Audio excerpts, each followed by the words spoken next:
दिल में नए अरमान बसाने का दिन आया,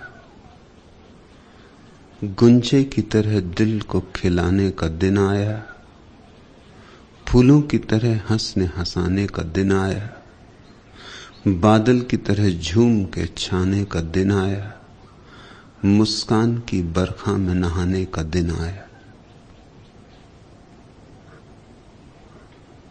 एक बुद्ध पुरुष का जन्म इस पृथ्वी पर परम उत्सव का क्षण है।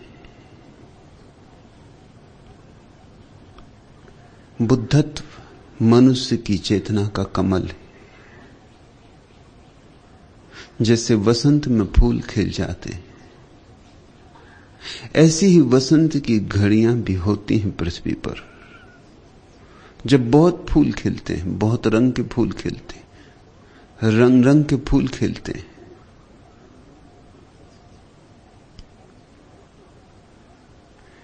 वैसे वसंत आने पृथ्वी पर कम हो गए क्योंकि हमने बुलाना बंद कर दिया। वैसे वसंत अपने आप नहीं आते, आमंत्रण से आते। अतिथि बनाए हम उन्हें तो आते, आतिथ्य बने हम उनके तो आते। प्रकृति का वसंत तो जड़ है, आता है जाता है, लेकिन आत्मा के वसंत तो बुलाए जाते हैं तो आते। हमने बुलाना ही बंद कर दिया, हमने प्रभु को पुकारना ही बंद कर दिया।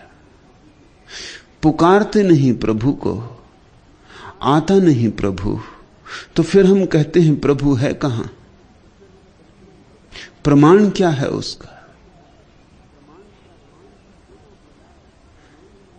बिना बुलाए उसका कोई भी प्रमाण नहीं, बिना उसके आए उसका कोई भी प्रमाण नहीं। और जब आता है तो बाढ़ की तरह आता है, एक प्रमाण नहीं अनंत प्रमाण लेके आता है, स्वतः प्रमाण होकर आता है। जिस व्यक्ति ने भी कभी उसे पुकारा है, पुकार खाली नहीं गई है, यारी की पुकार भी खाली नहीं गई। यारी भी भर उठे बड़ी सुगंध से, और लुटी सुगंध, उनके गीतों में बटी सुगंध। और जब भी किसी व्यक्ति के जीवन में परमात्मा का आगमन होता है तो गीतों की झड़ी लग जाती, उस व्यक्ति की श्वास श्वास गीत बन जाता, उसका उठना बैठना संगीत हो जाता है, उसके पैर जहां पड़ जाते वहां तीर्थ बन जाते। ऐसे ही एक अद्भुत व्यक्ति के साथ आज हम यात्रा शुरू करते हैं। यारी का जन्म हुआ दिल्ली में। नाम था यार मोहम्मद। फिर मोहम्मद तो जल्दी ही खो गया, क्योंकि जिसे परमात्मा को पुकारना हो वह हिंदू नहीं रह सकता, वह मुसलमान भी नहीं रह सकता, वह ईसाई भी नहीं रह सकता। परमात्मा को पुकारने के लिए कुछ शर्तें पूरी करनी पड़ती, और पहली शर्त है विशेषण छोड़ देने पड़ते हैं, आग्रह छोड़ देने पड़ते हैं, मंदिर और मस्जिद छोड़ देने पड़ते हैं। तभी तो खुद मंदिर बनोगे, खुद मस्जिद बनोगे। जब तक बाहर के मंदिर और मस्जिद को पकड़े रहोगे, याद ही ना आएगी कि अपने भीतर भी एक मंदिर था, और उस मंदिर में न कभी दीप जले, और उस मंदिर में न कभी धूप जली, उस मंदिर में कभी नाद न हुआ। अपने भीतर भी एक मस्जिद थी जिसमें कभी अजान न उठी, जिसमें कभी नमाजें न पढ़ी गई, जहां अंधेरा था तो अंधेरा ही रहा। बाहर के मंदिर मस्जिदों में जो भटका है वह भीतर के असली मंदिर और मस्जिद से वंचित रह जाएगा। जिसने नजर बाहर रखी वह कभी परमात्मा को नहीं पा सकेगा। और धन को खोजने वाले भी बाहर खोजते, और ध्यान को खोजने वाले भी बाहर खोजते। धन के खोजने वालों को क्षमा किया जा सकता है, ध्यान के खोजने वालों को क्षमा नहीं किया जा सकता। धन तो बाहर है, ध्यान तो बाहर नहीं। पद खोजते हो, प्रतिष्ठा खोजते हो, बाहरी खोजनी पड़ेगी। परमात्मा खोजना है तो भीतर खोजना पड़ेगा। और भीतर कोई हिंदू है कि भीतर कोई मुसलमान है, कि भीतर कोई ईसाई है, कि कोई जैन है, कि कोई बौद्ध है, कि कोई सिख है, कि पारसी है। भीतर तो तुम निर्मल हो, निराकार हो। भीतर तो तुम विशेषण रहित हो। न तुम ब्राह्मण, न तुम शूद्र, न तुम स्त्री, न तुम पुरुष, न तुम गोरे, न तुम काले। भीतर तो तुम बच्चे भी नहीं, जवान भी नहीं, बूढ़े भी नहीं। भीतर तो तुम शाश्वत हो, समयातीत हो, कालातीत हो। और भीतर का ही स्वाद मिले तो परमात्मा का स्वाद मिले। सो जल्दी ही यार मोहम्मद कहां खो गया पता नहीं।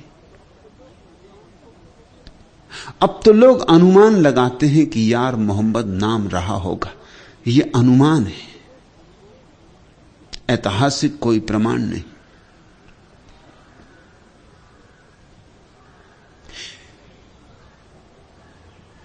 ऐसा ही होता है।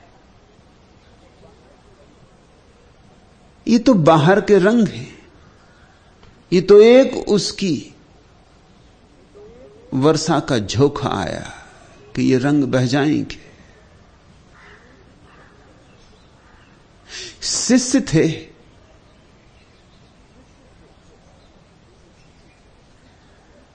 वीरू फकीर के। वीरू मुसलमान नहीं, वीरू तो जन्मे थे हिंदू घर में। लेकिन जब कोई ज्योति जलती है तो सब तरह के दीवाने चले आते, भांति भांति के परवाने चले आते। उस मदमस्ती में कौन देखता है कौन हिंदू कौन मुसलमान। वीरू खुद एक मुसलमान फकीर स्त्री के शिष्य थे, बावरी साहिबा के।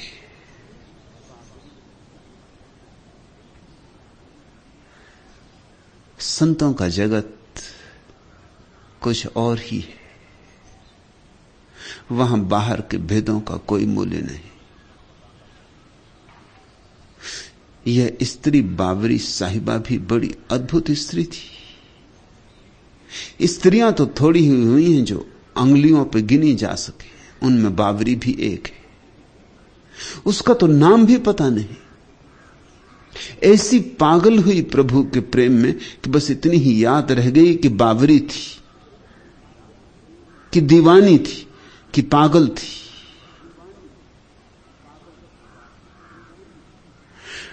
बावरी थी मुसलमान,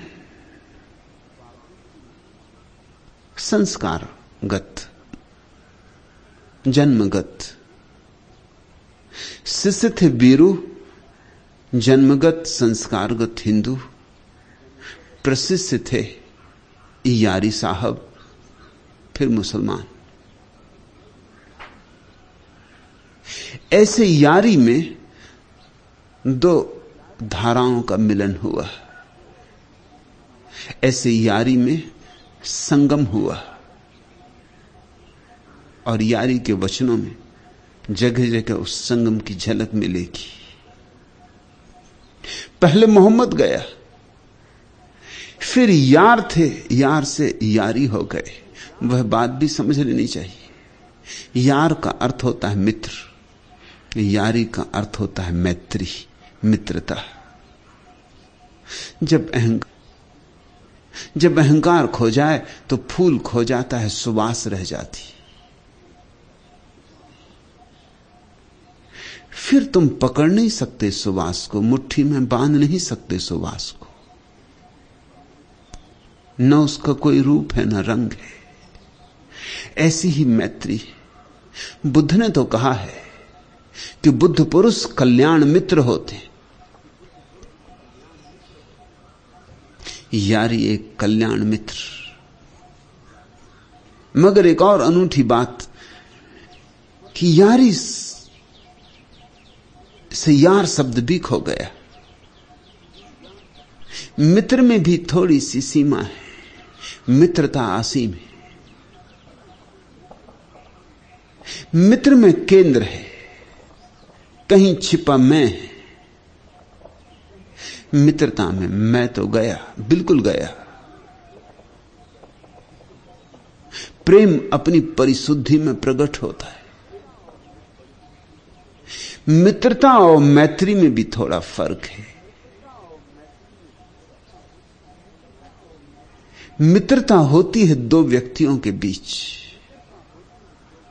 एक संबंध है मित्रता। मैत्री संबंध नहीं है, समाधि की अवस्था है। मैत्री दूसरा ना भी हो तो भी चलती है, तो भी बहती। मित्रता के लिए दूसरा जरूरी है, मैं और तू का नाता जरूरी है।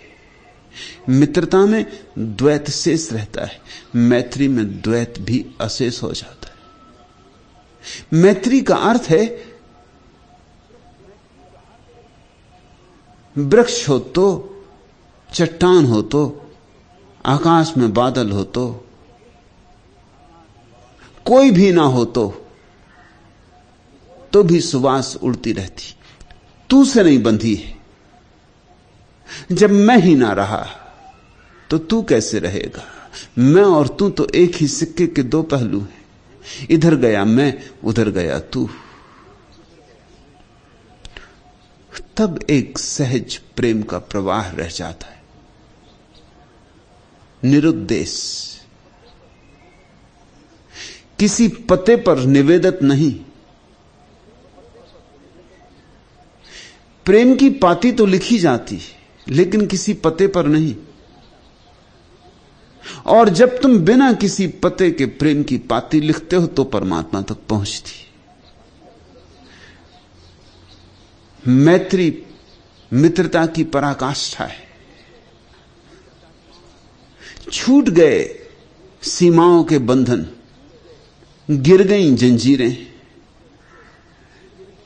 मैत्री ने पंख फैला दिए, उड़ गई आकाश में। प्रेम का चरम रूप है, इसलिए नाम प्यारा है। यार मोहम्मद से रह गए यार, फिर यार भी खो गया, बची यारी।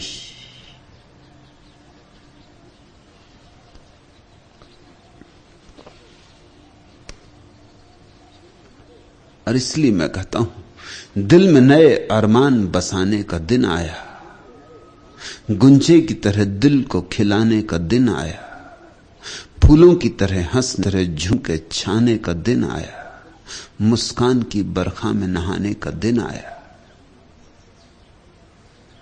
गिरने देना यारी के वचनों को जैसे वर्षा की बूंदा बांदी हो। गिरने देना उनके मेघ को तुम्हारे ऊपर। नहा लेना, यही वस्तुतः गंगा का स्नान है। संतों की वाणी बरस जाए तुम पर तो देह ही नहीं शुद्ध हो जाती, प्राणों के प्राणों तक भी शुद्धि पहुंच जाती। तन ही नहीं नहा लेता, मन ही नहीं नहा लेता, तन और मन के पीछे छिपा हुआ साक्षी भी सारी धूल झाड़ के उठ बैठता है। नींद टूट जाती है और तुम्हारे भीतर जो कली न मालूम कितने दिन से बेखिली पड़ी थी, खिल उठती। खिले हुए फूलों के संग साथ का यही तो अर्थ है।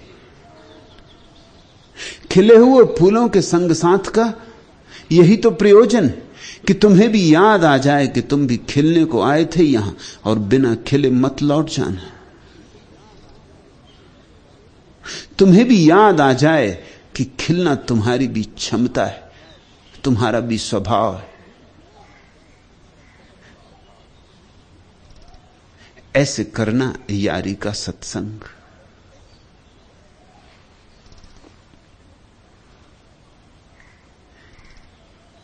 सूत्र, विरहनी मंदिर दीना बार। हम सब विरह में हैं, हमें पता हो या ना पता हो।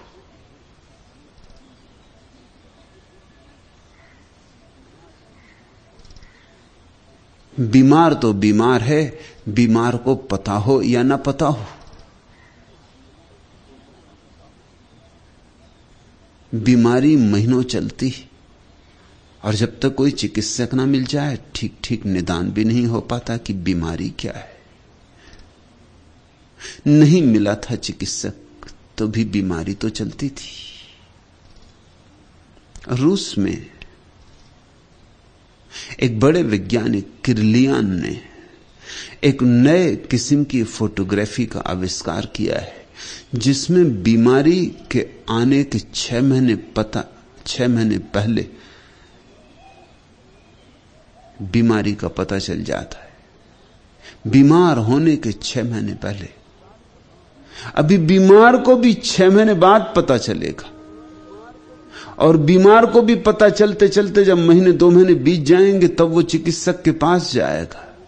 लेकिन किरलियान फोटो से 6 महीने पहले पता चल जाता है कि किस तरह की बीमारी, किस भांति की बीमारी पकड़ने वाली। कहीं बीमारी ने पकड़ ही लिया है किसी गहरे तल पर। उस गहरे तल से आते आते तुम्हारे चेतन तक, अचेतन से चेतन की यात्रा करते करते समय लगेगा। फिर कुछ दिन तो तुम टालोगे, कुछ दिन तो तुम मन समझा लोगे कि यूं ही होगा, कि सर्दी जुकाम है, कि सिर दर्द है, कि थकान है, कि काम ज्यादा है, कि कल रात ठीक से सो नहीं पाए। टालते रहोगे कुछ बहाने खोजकर। और कुछ बीमारियां तो ऐसी हैं कि आदमी जिंदगी भर टाल सकता है, और कुछ बीमारियां तो इतनी सूक्ष्म हैं कि टालने की जरूरत ही नहीं पड़ती, पता ही नहीं चलता है। उतनी सूक्ष्म बुद्धि ही कम लोगों के पास है, उतनी प्रकीर्ण संवेदनशीलता ही बहुत कम लोगों के पास है। फिर शरीर की बीमारियों की बात हुई, ये तो मन की बीमारियां और भी गहरी हैं। मनोवैज्ञानिक तो कहते हैं कि 4 में से 3 लोग मानसिक रूप से बीमार हैं। 4 में से 3 तो बड़ी संख्या हो गई। और मनोवैज्ञानिक ये भी कहते हैं कि चौथा स्वस्थ है, ये भी हम गारंटी से नहीं कह सकते। 3 तो निश्चित बीमार है, चौथा संदिग्ध है। ये तो खूब बात हुई। इसका तो अर्थ हुआ कि सारी मनुष्यता बीमार है, और ये तो मन की बीमारी की बात है। फिर उसके गहरे आत्मा की बीमारी है। जब मन में 4 में से 3 बीमार है और चौथा संदिग्ध है, तो आत्मा के संबंध में तो निश्चिंत मानो कि 4 बीमार हैं, और 4 की बीमारी सुनिश्चित है। उस बीमारी का नाम विरह है। विरह का अर्थ होता है हमें अपनी जड़ें भूल गई, हमारा परमात्मा से संबंध टूट गया है, हम जिसमें हैं उसका ही हमें पता भूल गया है। जो हमारी श्वासों की श्वास है, जो हमारे प्राणों का प्राण है, उससे हमारे सेतु छिन्न भिन्न हो गए।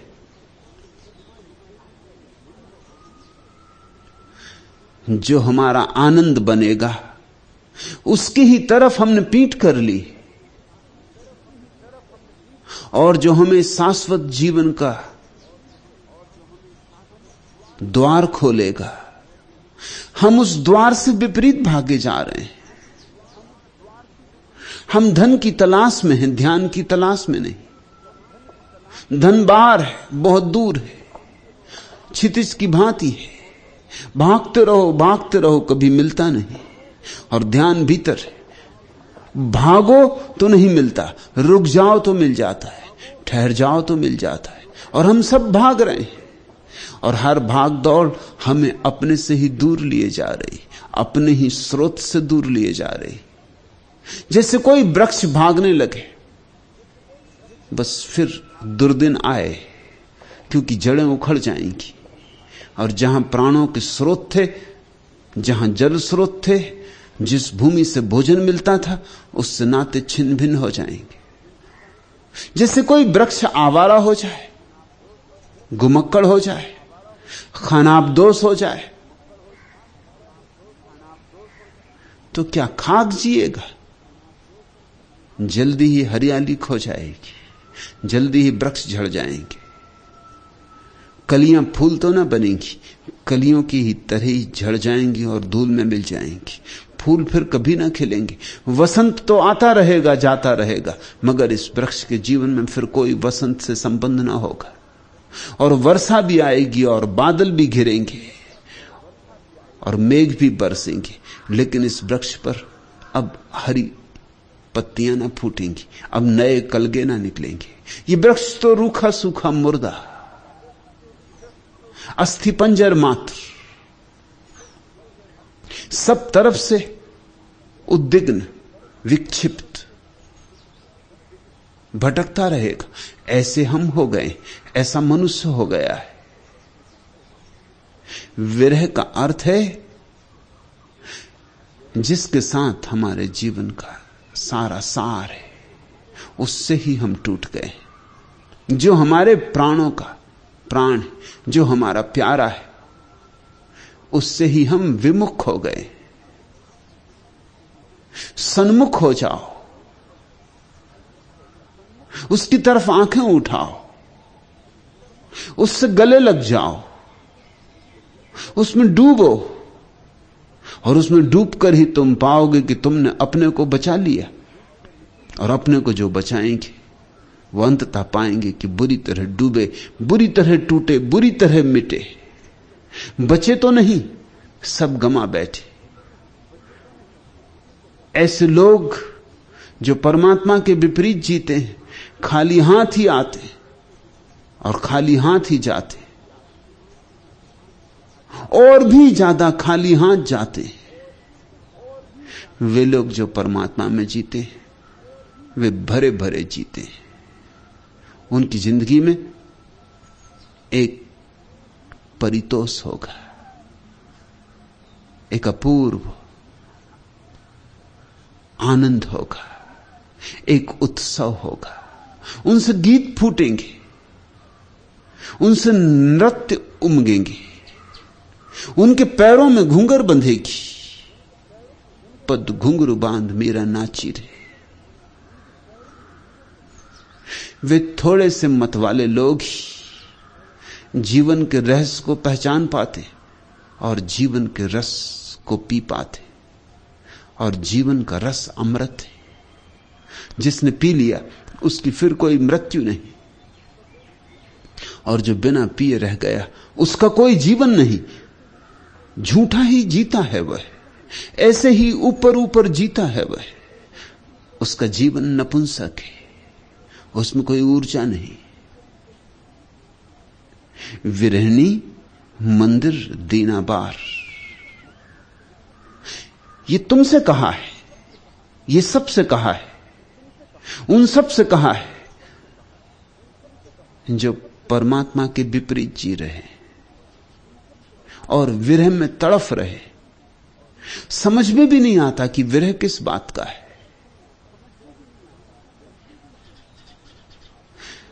ऐसा लगता तो है, आभास तो होता है कि कुछ खोया खोया है, कुछ जो होना था नहीं हुआ है।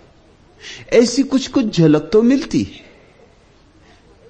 लेकिन बड़ी धुंधली धुंधली, आभास मात्र, अनुमान सा लगता है, अंधेरे में देखा हो जैसे, ऐसा प्रतीत होता है।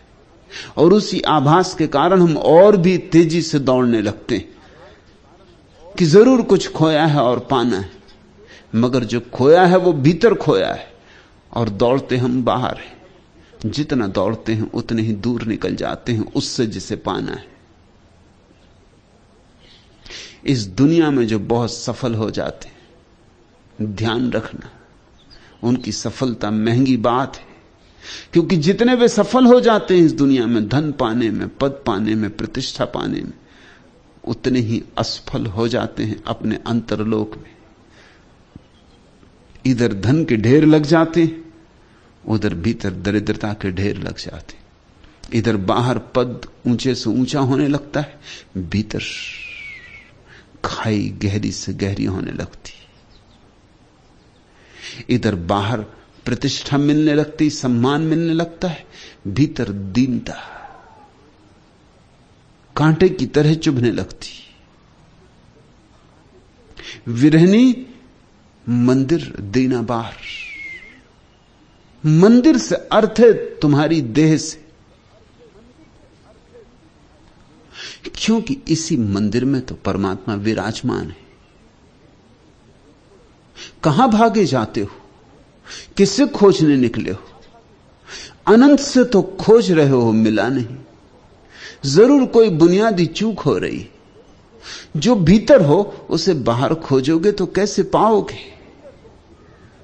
मंदिर हो तुम और तुम्हारे तथाकथित पंडित पुरोहित